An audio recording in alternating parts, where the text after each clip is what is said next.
Bobby D, aka Kitchel 22-130, back for another bowl breakdown here on the Kitchel Sports Network. And we're going to go ahead and break down. We got the Hawaii Bowl coming up, the Little Caesars Pizza Bowl, and the Meineke Car Care Bowl between Pittsburgh and North Carolina. Don't forget, follow me on Twitter, twitter.com/Kitchel22-130. Don't forget to tune into my Monday Night Triple Threat radio show. We're going to start January 18th. And then tune into Game Time Live with JB and KB in Seattle, Washington. Links on the bottom of the page. So let's go ahead and get things started. We're going to start off with the Sheraton Hawaii Bowl between Nevada and SMU. Coming into this game, Nevada had 3 1,000-yard rushers on the season. That was the most 1,000-yard rushers on one team in NCAA history. 2 of those 3 were not playing. Either it was an injury or academic. So the only one coming in was quarterback Colin Kaepernick, and he had quite a burden that was put on his shoulders for this game because SMU, they were coming with the run-and-shoot offense. That looks very dangerous. But Sheraton Hawaii Bowl, congrats to SMU. First bowl appearance since 1984, but they didn't just want to make a bowl, they wanted to win. And June Jones, he knows how to win. A 51-19 record all-time at Aloha Stadium. Remember, he turned around that Hawaii team. They were bad for years and years, and then Cole Britton came in and took them to a BCS Bowl. Yeah, they got routed by Georgia, but no big. A WAC team made a BCS Bowl. That got things started in a big way for the BCS Busters. Freshman quarterback Kyle Padron. He knows how to run the run-and-shoot offense. Down the field, first drive of the game to Cole Beasley. 71 yards inside the 10-yard line. The best part about this play was not the big pass. It was Aldrick Robinson there, spotlighted, saying, hey, yeah, it's a touchdown, we're going to take the lead. No, you got to earn it. And here they do with Sean Bray McNeil, right side. And he punches it in from 9 yards out. Stangs take a 7-0 lead early on. Nevada would turn it over on downs. The first play after that turnover on downs. Padron, deep. And this kid, Emmanuel Sanders, is going to be a guy you got to keep an eye on.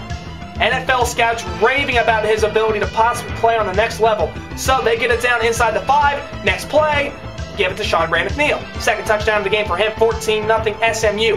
Second quarter, now they're up 17-0.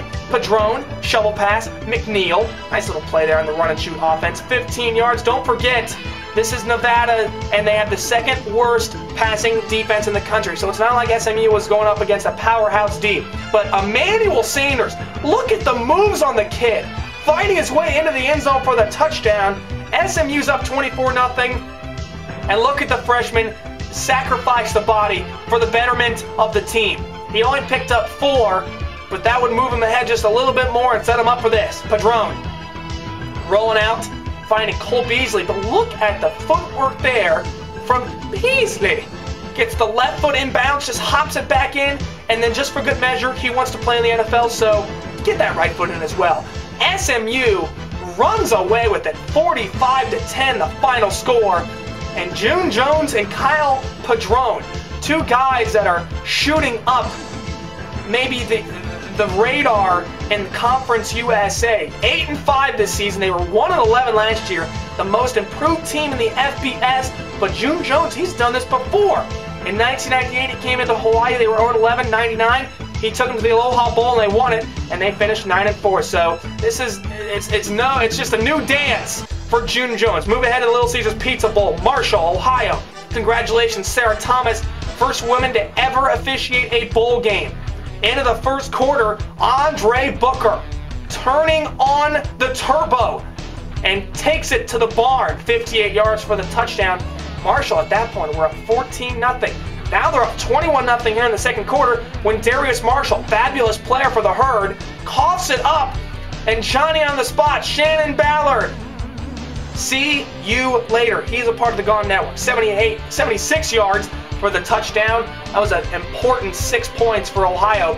Now they're down 21-17 fourth quarter. They've had 3 fourth quarter comeback coming into this game, and they wouldn't have a fourth because Daquan Bembry picks this pass off, and the Herd. Congratulations to Marshall, their first bowl win since the 2002 GMAC Bowl, and give it up for interim head coach Rick Minter. Filling in for the resigned Mark Snyder, the former Ohio State defensive coordinator, comes in and gets the victory for the Herd. OU has never won a bowl game. They are now 0-4 all-time in postseason play. Moving along to our final game, the Meineke Car Care Bowl. Pitt UNC. And yes, George Foreman was in attendance. He wasn't selling his grills. Greg Little, look at this play on the sideline. staying in bounds, punting it out of the end zone. It's a touchdown. He would get flagged 15. UNC up 7-3 at this point. Here's the freshman Dion Lewis. What a game he had. 28 carries, 159 yards, and 1 score. Pitt's up 10-7. Now they're up 16-10 in the third. TJ Yates finding that little guy again. He's a big guy now, but he learned his lesson from the last play. Just drops the ball in the end zone, touchdown. UNC up 17-16. Now Dan Hutchins, 33-yard field goal to take the lead. Good. And Pitt takes a 19-17 lead. So last chance for the Heels. Moving into field goal range on 4th down. Yates steps up in the pocket, throws to the grass because no one's there. And congratulations to Pittsburgh. Their first 10-win season in 28 years. They get to victory over Butch Davis and UNC 19-17. But Dave Wannstedt, you got to give the guy credit. A lot of people don't think he's a very good head coach. He had some tough years in the NFL with the Bears and the Dolphins, but he's coming to Pittsburgh, and he has turned that program around in a big way. And also, Butch Davis is doing a fabulous job with the Heels, and he continues to have them on the right track in the postseason.